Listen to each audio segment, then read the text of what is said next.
Bien, jóvenes, hasta ahorita, ¿qué ensayos hemos visto? Ya, vamos a ir enumerando.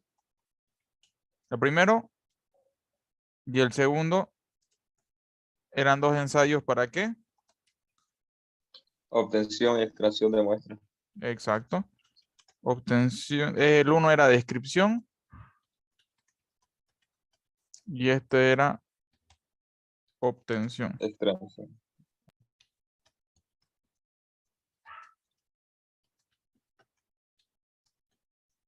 Entonces, en estos ensayos simplemente, ¿qué es lo que hacíamos? Aprender a cómo se obtiene la muestra de suelo para su posterior análisis, ¿verdad?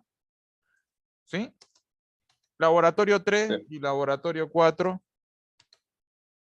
¿ya? ¿Era? Contenido de humedad Bien. y contenido de humedad por el método PIDI. De humedad y el mismo, pero con otro método.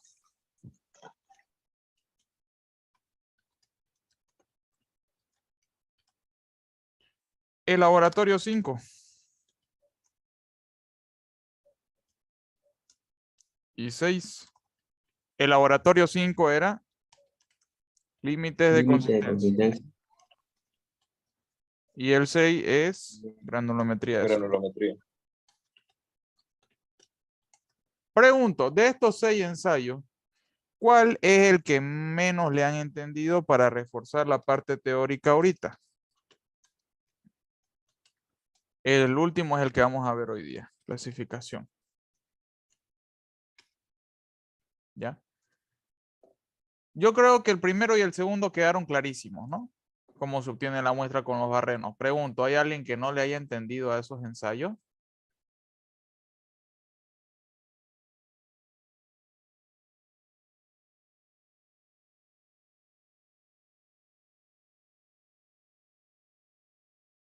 ¿Ya? Entonces, claro eso, Eh, ¿no? A ver, Flores, yo dime. sí, auxiliar, yo sí le entendía el laboratorio 1 y 2, pero como los hicimos juntos, yo quería saber hasta dónde abarca el primero y hasta dónde es el segundo. Bien, ahorita aclaramos eso.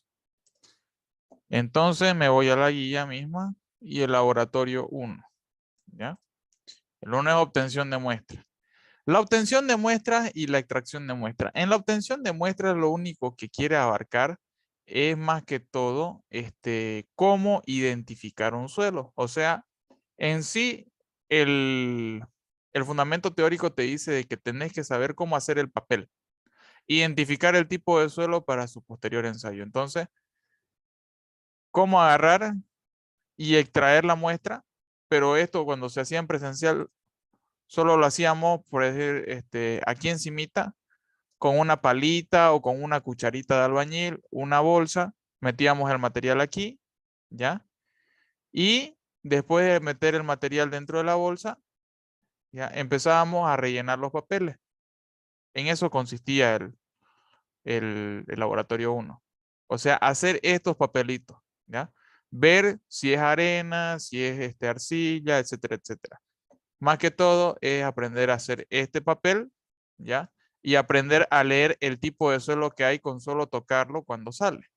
Claro que eso no lo vas a aprender en una clase, eso lo aprendes con mucha práctica, ¿ya? En eso consiste el laboratorio 1.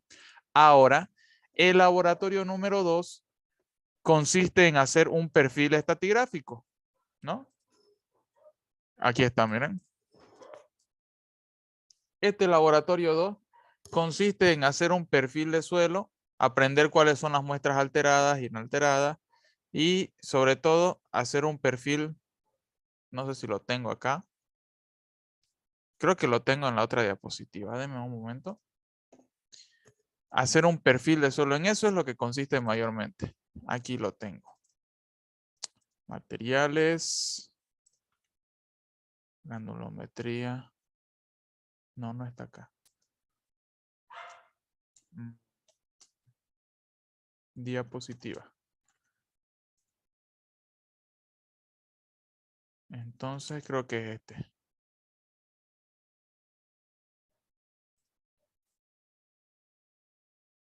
Aquí está. El laboratorio. Dame un segundo.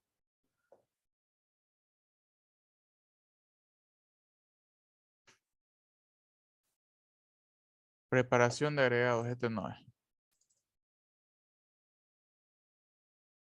Este tampoco, estas son las diapositivas viejas. Ah. Te voy a explicar con este nomás. No, tampoco es este. 8. Material más fino que pasó el TAMI 200. No. El 7. El 9. Desgaste. Bueno, aquí está. ¿Ya? Entonces, la norma E102 te indica el laboratorio número 1. ¿Ya? El que vimos cómo extraer una muestra de laboratorio. ¿No ves? De esta forma, es lo que yo les había explicado. Cómo extraer una muestra de laboratorio, puede ser de forma manual, pero más que todo aprender a ver cuando sale la muestra de ensayo, ver qué tipo de suelo es tocándolo. Entonces por ejemplo, es una arcilla, puede que tenga limo, ¿no? Arcilla, limosa, color marrón claro, marrón oscuro. Eso. Y después de hacer eso, te enseña a cómo hacer los papelitos, ¿no? Los papelitos descriptivos, que una vez embolsas la muestra, le colocas un papel de identificación. Entonces aquí ya tenés que ir anotando muestra, proyecto, pozo, lo que vimos en clase, ¿no es? El rellenado del papel y el saber qué tipo de suelo es el que está ahí. Ese es el laboratorio 1. Ahora, el laboratorio 2 consiste en hacer 3 o 4 puntos, ¿ya? Con la vizcacha, ir midiendo la profundidad, ¿ya? Y identificar cada suelo que te salga con esa profundidad y hacer un perfil así, ¿no? Entonces, el laboratorio 2 es este perfil estratigráfico o perfil de suelo, donde decimos, bueno, a tal profundidad tengo este suelo, a tal profundidad tengo este otro, ¿ya? Entonces, en el laboratorio 1, usted solamente me va a poner, ¿qué cosa? Fotos de cómo se hace el pozo, ¿ya? Y foto de las muestras embolsadas. El laboratorio 2 ya es igual foto del pozo de procedimiento, pero con este perfil. Claro que ustedes van a hacer un solo tipo de suelo, así como en el grupo del jueves hemos hecho 2 pozos porque habían 2 barrenos, entonces uno acá, otro acá, y ya ellos hacen su perfil, ¿no? Venía un suelo hasta aquí, venía otro suelo hasta acá. El grupo de los del jueves tiene que hacer con 2 pozos, ustedes los del viernes hacen con 1, ¿ya? Esa es la diferencia de los dos para hacer un perfil estratigráfico o un perfil como este. Entonces, esto es de laboratorio 2. Estas hojitas así de descripción y la foto de las muestras es de laboratorio 1. Esa es la diferencia. Esto es de laboratorio 2. ¿Ya? Punto C, descripción. Punto D, descripción. Punto A, descripción. Y con esas descripciones hacer un perfil como este. Ese era el laboratorio 2 cuando yo la daba virtual con los materiales. ¿Ya? Pero con ustedes ya saben. Laboratorio 1, laboratorio 2. ¿Sí? Por si acaso Sí, ustedes no van a hacer con estos puntos aquí. Esto es un ejemplo nomás que yo les estoy mostrando. Lo de la norma HTTP 251. ¿Ya? Miren, me costó pillar la diapositiva. Era la 9. Ok. Vamos de nuevo a la pizarrita. Entonces, estábamos acá. Entonces, descripción y obtención de extracción de muestras. Ya. Ahora, los porcentajes de humedad. Les pregunto, ¿alguien tiene alguna duda de estos dos?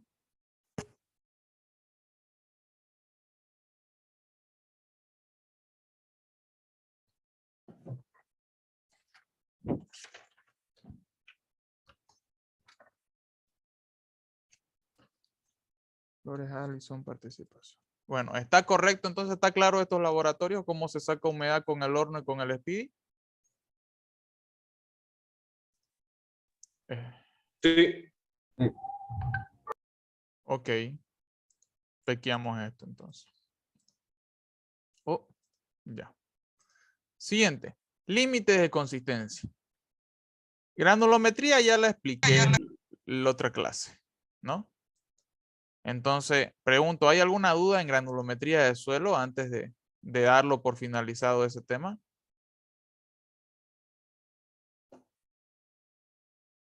¿Se entendió? ¿Tienen alguna duda respecto a ello?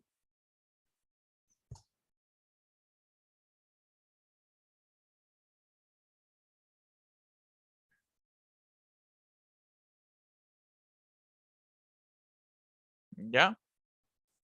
Bueno, entonces voy a asumir de que le han entendido. Si tienen duda, avísenme también. No digan, me da vergüenza, avísenme, hablen, ¿ya?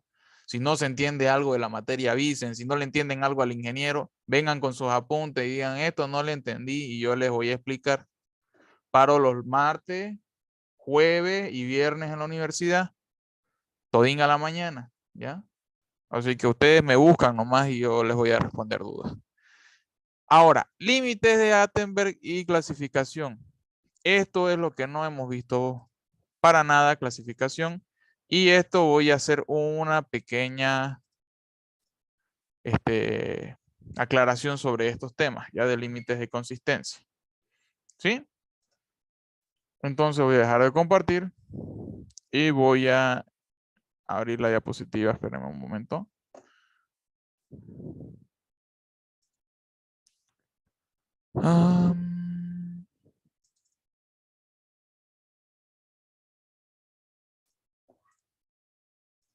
Ya. Bien. Entonces vamos a ver lo que es el laboratorio de límites de Attenberg, ¿ya? Este laboratorio simplemente sirve para definir el estado del suelo respecto a su humedad. Entonces, cuando ustedes vean mecánica de suelos 1, lo que más se va a ver es humedad. ¿Sí? Ese es el pan de cada día. Escucha, mi perro se sacó mi chinela. Ya, no importa. Entonces, cuando nosotros vemos todo lo que son los porcentajes de humedad, tenemos que saber identificar qué pasa con el suelo húmedo. Nosotros vemos que en limo y arcilla son las más afectadas por la humedad. ¿Por qué? Pregunta.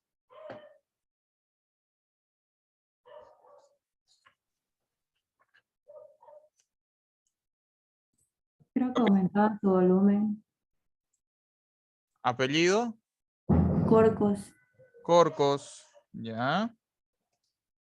Aumenta su volumen. ¿Qué más pasa? Cuando yo tengo mayor humedad en un suelo, este aumenta su volumen ya. Pero en limos y arcillas, ¿qué es lo más peligroso que puede pasar cuando aumenta su volumen? Aumenta su plasticidad. Muy bien. Valdelomar, ¿verdad? Sí. Valdelomar, ya. Aumenta su volumen, aumenta su plasticidad, aumenta su, en otras palabras, su consistencia. Entonces vamos a ir anotando acá. Consistencia. ¿Ya? Entonces, cuando digo esta sopa es consistente, es más espesa, tiene más material. Cuando es ralita, decimos esto está agua, ¿verdad? Entonces, en el suelo, nosotros lo clasificamos según su característica física. ¿Cuáles son? Sus estados, ¿ya? No tanto la química. O sea, sí sabemos que para hacer el estudio químico del suelo, ¿ya? En lo que son arcillas, yo tengo que hacer métodos eléctricos, ¿correcto? Tengo que ver la electricidad que hay en el suelo. Entonces ahí está la ley de Coulomb que aprendimos en física 3, la podemos relacionar con el estudio del suelo, ¿ya? Y eso lo van a ver en suelos 2. Entonces, el estudio químico del suelo para las arcillas son con los métodos eléctricos, más que todo para ver su actividad. No nos vamos a basar en eso. Nosotros vamos a hacer no un estudio químico, vamos a hacer el estudio físico. ¿Ya? El estudio físico de cómo se comporta por fuera la arcilla, no tanto la parte interna. Aunque es medio físico-químico lo que tiene la arcilla, pero no. Ustedes saben por qué, pregunta de examen con el ingeniero. ¿Por qué es importante determinar la actividad de los suelos?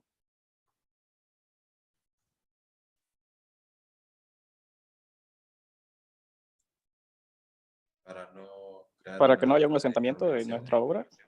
No, no es eso, Moscoso. A ver, Ontiveros. Para no crear para que no se genere después una deformación en la tierra al momento de poner la obra. No, tampoco. Esos son estudios físicos lo que me están nombrando ahorita ustedes. Pero yo les pregunto del estudio químico de la actividad de las arcillas. Está en el libro del INGE y el INGE también habló de eso. Es una pregunta de examen por si acaso. ¿Ustedes saben cuál es la importancia de medir la actividad de las arcillas?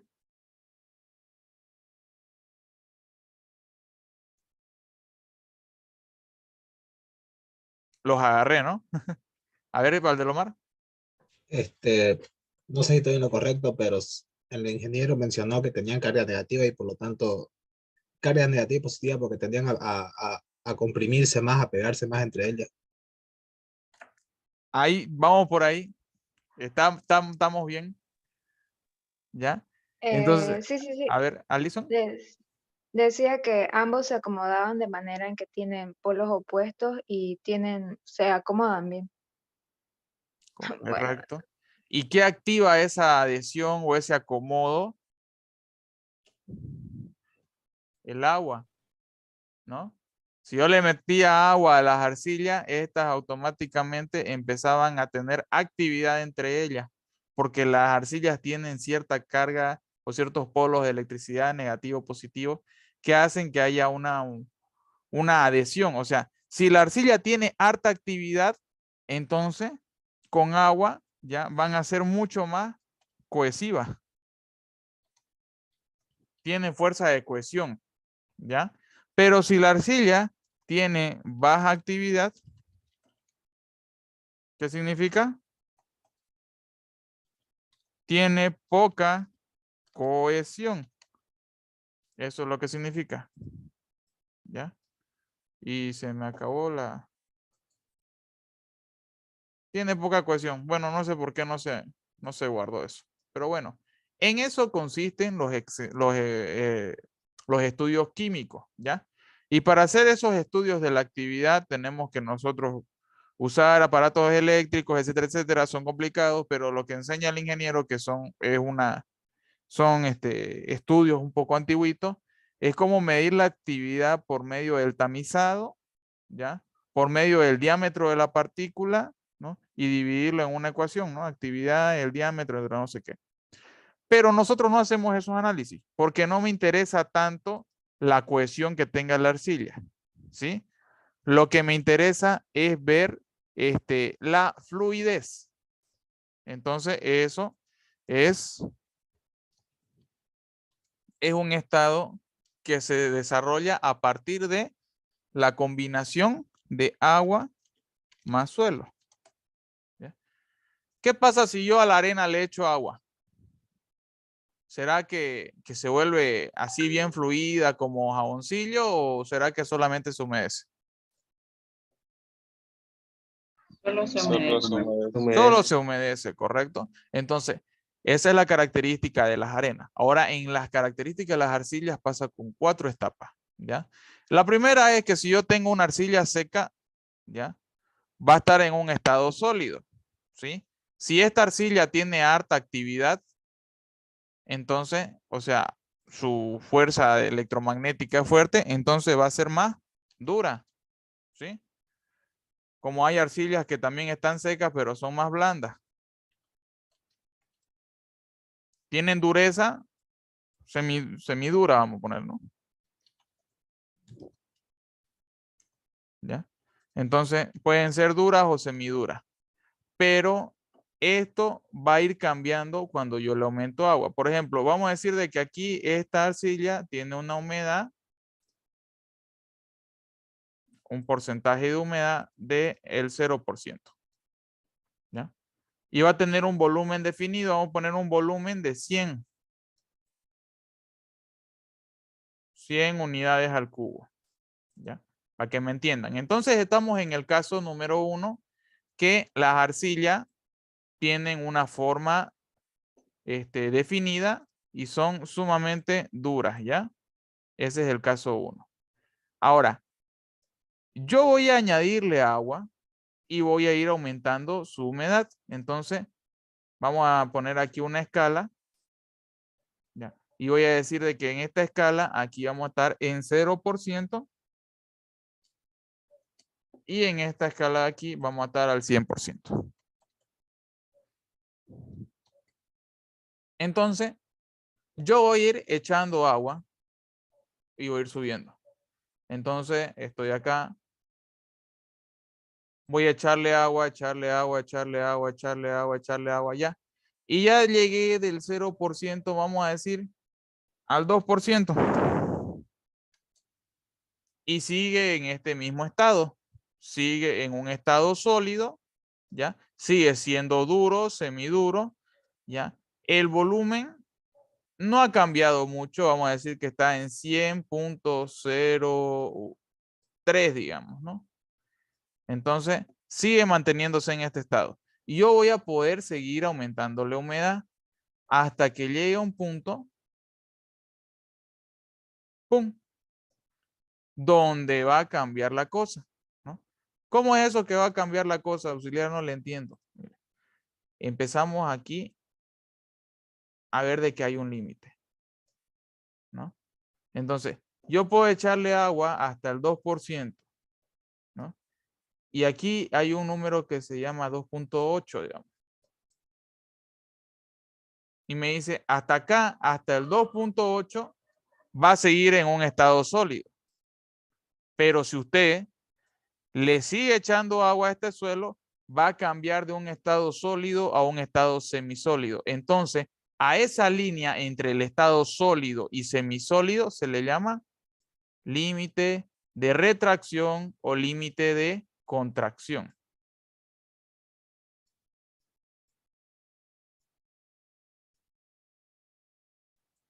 ¿Ya?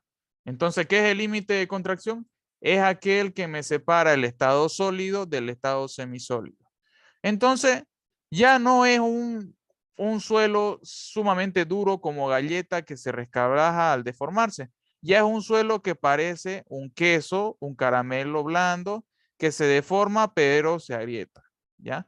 Entonces, justo este límite, ¿ya?, es el que me separa el estado sólido del semisólido. O sea, el límite es nada más y nada menos que un porcentaje de humedad definido. Hasta ahí, ¿me entienden eso? Sí, sí, sí. Ya, voy a preguntar, a ver, Ángel Ricalde, ¿qué es el límite de contracción?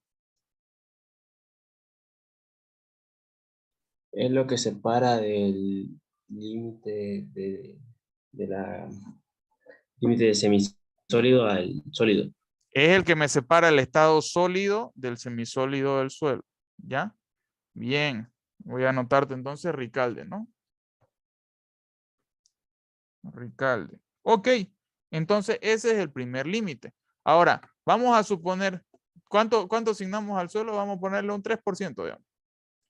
Al 3% va a cambiar de un estado sólido a un estado semisólido, ¿ya? Ahora voy a seguir aumentándole agua, ¿ya?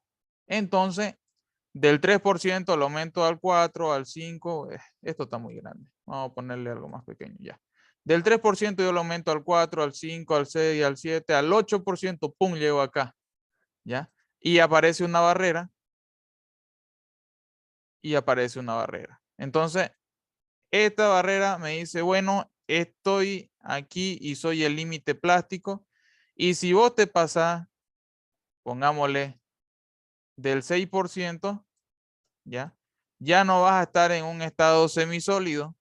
O sea, el suelo, si yo puedo llegar hasta el 6% y el suelo va a ser semisólido.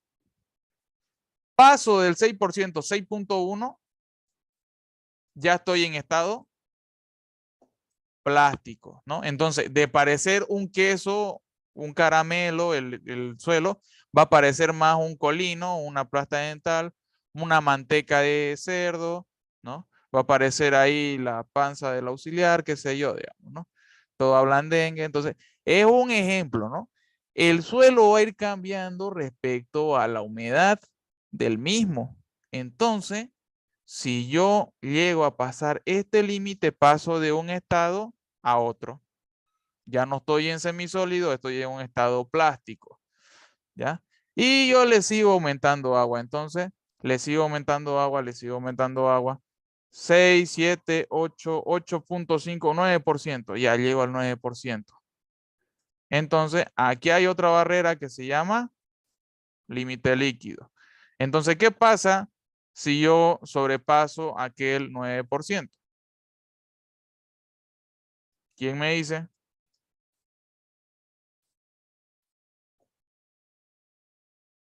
Si yo ¿Se paso el convierte en 9%. un suelo líquido? Cambia de un estado plástico a un estado líquido. Muy bien, Choque y Ricalde, ¿no? Sí. Choque, ¿tu otro nombre de Choque cuál era? Choque, choque. Choque, ya. Choque y Ricaldes. Ok. Entonces, es así como se comporta el suelo. Entonces, ¿qué son los límites? Son aquellas fronteras que me separan el estado del suelo respecto a la humedad del mismo. Si yo me encuentro al 0%, ¿ya? Voy a estar en el estado sólido. Aumento mi humedad, va a llegar al límite, paso el límite, paso a un estado sólido a un estado semisólido. Aumento la humedad, paso del estado semisólido a plástico, aumento la humedad, paso de plástico a líquido. Pero no solamente cambio la forma del suelo, sino que aquí puede que esté en 100%, miren acá, en 100 unidades, puede que aquí llegue ya a las 101 unidades al cubo, ¿ya? Aquí puede que aumente 102, 103, 104, 108, 114, por ejemplo. Justamente aquí al 6% ya aumenta un 14% del volumen, ¿no? Esto es unidades al cubo, ¿no? Puede que aquí ya aumente a un 119, digamos, ¿no?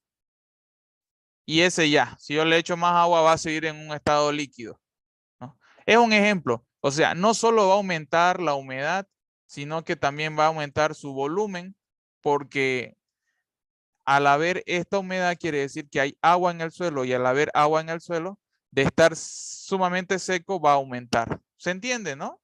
¿Se entiende la idea de por qué se estudian los límites? Ya. Ok, entonces esa es la parte del fundamento teórico, ¿no?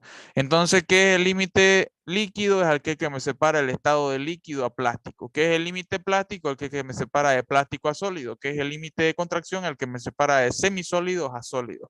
Y todo está en función a cuánto agua tengo en el suelo. Es por eso que en el laboratorio nosotros agarramos y le echábamos agua y le poníamos en la copa de Casagrande. Y mientras más agua tenía, ¿qué pasaba? Más rápido cerraba. Más rápido cerraba, ¿verdad? Y mientras menos aguas tenía, más tardaba en cerrar. Por ejemplo, con los del viernes trabajamos bien. Con los del jueves no pudimos terminar un solo límite líquido. ¿Por qué? Era muy Porque plástico. un suelo era muy plástico y el otro suelo era no tan plástico. El uno me salía muy agua y el otro no quería cerrar. Imagínate, un suelo con harta actividad, o sea, con harta plasticidad, estaba sumamente agua y aún así no cerraba. O sea, había que echarle más agua, tenía más contenido de humedad para llegar al límite líquido. Entonces, esas cosas les estaba explicando a los compañeros, que por cierto me van a hacer acuerdo, vamos a volver a hacer ese ensayo hasta que nos salga, ¿ya? Entonces, aquí hay una gráfica bonita donde nos dice, bueno, el límite líquido me separa del estado de líquido a plástico, ¿no? El plástico me separa del plástico al semisólido. Y el sólido, el límite de contracción me separa en semisólido y sólido. Y todo está, miren, aquí como ven en la recta, está en función a la humedad, ¿ya? Cuanto mayor humedad tenga, mayor va a ser el límite, ¿no? Entonces, esto lo descubrió el ingeniero Albert Casagrande, perdón, Albert Attenberg, ¿no? Y el otro es Arthur Casagrande, ¿ya? ¿Cómo se determina el límite líquido? Con este aparato que se llama copa de Casagrande, ¿sí? Entonces, lo importante acá es que ustedes sepan es que yo voy a humedecer una muestra de suelo, voy a enrasar con esto, y cuando yo dé 25 golpes con la copa, el contenido de humedad que tenga va a ser el límite líquido, ¿ya? Entonces, Dice aquí, el contenido de humedad que tiene el suelo por debajo del comportamiento se obtiene con la copa de Casagrande, la que vemos acá. La copa consta de un recipiente de bronce, como podemos ver, una manivela, ¿ya? Y con un ranurador. Cuando la muestra ranurada, ojo, cuando la muestra ranurada se cierra a media pulgada, ¿sí? O a 1 centímetro, digamos, decimos, ¿no? Porque es 2.5 entre 2, 1 centímetro y un poco más. En los 25 golpes, el contenido de humedad del suelo de ese momento es el límite líquido. ¿Ya? Entonces, esta es una sección de cómo está. Yo les enseñé, ¿no ve? Hasta aquí nomás se llena la muestra de suelo. No se lo llena así, se lo llena hasta ahí, ¿no? ¿Por qué? Porque así me dice la norma y así me dice el estudio de la mecánica del suelo. Ese era el límite líquido, se determina con la copa. El límite plástico lo desarrollamos haciendo rollitos de arcilla, como se acuerdan, ¿no? Hicimos rollitos, algunos hicieron con vidrio, otros con la mano y costó sacarlo. ¿No, Flavia? Flavia se durmió, parece. Bueno, allá le costó más. Y el límite de contracción no lo hemos hecho. Este ensayo no se hace. O sea, normalmente no se hace porque no te sirve de nada tener el dato del límite de contracción. Lo que nos sirve es el límite plástico y el límite líquido para ver la consistencia del suelo y para poder clasificarlo. El límite de contracción es solamente para ver si cambia o aumenta el volumen, digamos, respecto a la humedad. Entonces ese no se hace.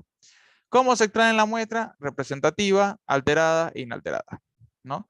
Esto ya lo voy a pasar nomás. ¿Ya? Y vamos al procedimiento. Cuando nosotros hacemos el límite líquido, extraemos una muestra de suelo, ¿ya? La secamos, la trituramos y la metemos al tamiz. ¿Qué tamiz es? ¿El tamiz? 200. No, eso es Perdón, para 40. apellido. Peñalosa. Peñalosa. Ya. Peñalosa. El número 40 es para límites y el que es para granulometría es el 200. 200, correcto. ¿Ya? Entonces, aquí trituramos la muestra, metemos al tamiz número 40, ¿ya? Vamos a ir batiendo y obtenemos el polvo. Y con el polvo es en el que trabajamos. ¿Sí? Ahora, una vez yo tengo la muestra, le aumento la cantidad de agua que tiene para aumentar su humedad. La mezclamos bien esa muestra, yo me mezclé en el vasito directamente y la colocábamos en la copa de Casagrande, ¿no? Entonces, esta, por ejemplo, es una copa que tiene un contabilizador especial que yo agarro, aprieto un botón y la copa empieza a moverse solita, sin estar dándole manivela, ¿sí? Entonces, si la copa solita cuesta $200, imagínense cómo será con este aparatito más, ¿no? Nosotros hemos trabajado con el manual nomás. Hay también eléctrico, ¿sí? Entonces, nosotros enrasábamos el material y luego colocábamos el ranurador y cortábamos hasta que quede con cierta abertura, ¿no? Luego empezamos a dar la manivela hasta que cierre como se ve en la foto, ¿no? No se distingue mucho el plomo, pero aquí en la arcilla café se nota más. Entonces, si yo casualmente hice el ensayo como Ontiveros, que él cerró a los 25 golpes, entonces esa humedad del suelo es el porcentaje de humedad que tiene y va a ser el límite líquido. Entonces, hay algo que me olvidé de mostrar acá. Después de que cierra la muestra, ¿qué es lo que hago? ¿Se acuerdan? Lo divide en 3 partes. Lo parto así en 3 y el material de acá lo añado ¿a dónde? Para el límite plástico. Lo añado a una tarita, coloco, veo el nombre de la tara, por ejemplo, la tara T, veo el peso de la tara y coloco todo este material aquí. Mínimo, ¿cuánto tiene que tener esa tara? 25 gramos. 25 gramos, ¿ya? Ok, van a volver a entrar ahorita. Se nos está acabando el tiempo. Se conectan, ¿ya?